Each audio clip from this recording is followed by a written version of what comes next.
Bismillahirrahmanirrahim. Assalamualaikum warahmatullahi wabarakatuh.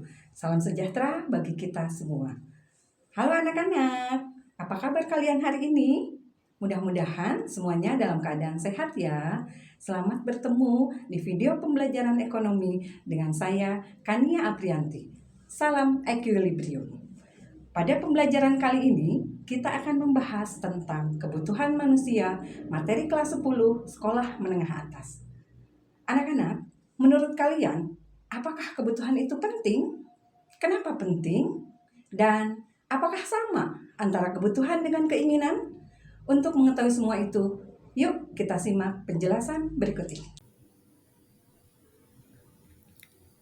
Sebelum kita belajar lebih lanjut tentang apa itu kebutuhan, kita harus bisa membedakan dulu antara kebutuhan dengan keinginan.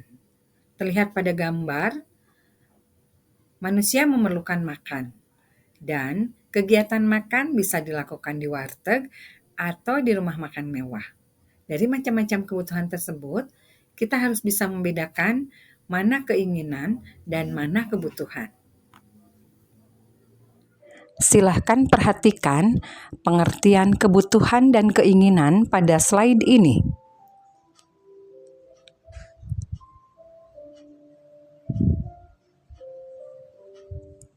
Ini adalah tabel perbedaan antara kebutuhan dengan keinginan. Kebutuhan itu bersifat urgensi, sedangkan keinginan tidak bersifat urgensi. Pada kebutuhan tidak bisa digantikan yang lain, sedangkan keinginan bisa digantikan dengan yang lain.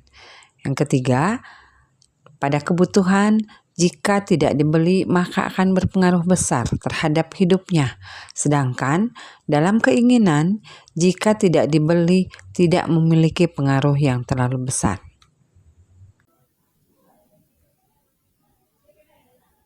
Baiklah, kita bahas tentang kebutuhan. Kita mulai dari jenis-jenis kebutuhan. Jenis kebutuhan ada berbagai macam. Yang pertama, kebutuhan berdasarkan tingkat intensitasnya.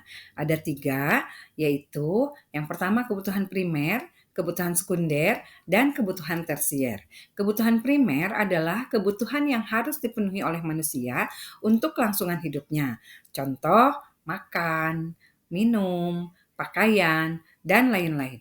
Yang kedua ada kebutuhan sekunder, yaitu kebutuhan yang dapat dipenuhi setelah kebutuhan primer terpenuhi. Contoh kalau untuk anak sekolah misalnya tas. Yang ketiga ada kebutuhan tersier, yaitu kebutuhan mewah. Contoh perhiasan, mobil mewah, rumah mewah, dan lain-lain. Jenis kebutuhan berikutnya adalah kebutuhan berdasarkan subjek yang membutuhkan. Terdiri dari 2, yaitu kebutuhan individu dan kebutuhan umum atau kebutuhan kelompok. Contoh kebutuhan individu, misalnya petani membutuhkan alat bajak untuk di sawah. Dan contoh kebutuhan umum, misalnya jalan raya, jembatan, air bersih, dan lain-lain. Jenis kebutuhan berikutnya adalah jenis kebutuhan berdasarkan waktu. Terdiri dari 2, yaitu kebutuhan sekarang dan kebutuhan masa yang akan datang. Jenis kebutuhan berikutnya adalah jenis kebutuhan berdasarkan sifat pemenuhan. Terdiri dari 2, yaitu kebutuhan jasmani dan kebutuhan rohani. Kebutuhan jasmani yaitu kebutuhan yang berhubungan dengan tubuh manusia. Contoh, makanan, minuman, pakaian, dan lain-lain. Sedangkan kebutuhan rohani adalah kebutuhan yang berhubungan dengan kejiwaan seseorang. Contoh, seorang karyawan biar bisa bekerja lebih efektif, dia perlu nasihat, perlu motivasi, dan perlu rekreasi. Anak-anakku, sekian pembahasan materi kali ini. Semoga bermanfaat. Sampai jumpa di materi berikutnya. Assalamualaikum warahmatullahi wabarakatuh.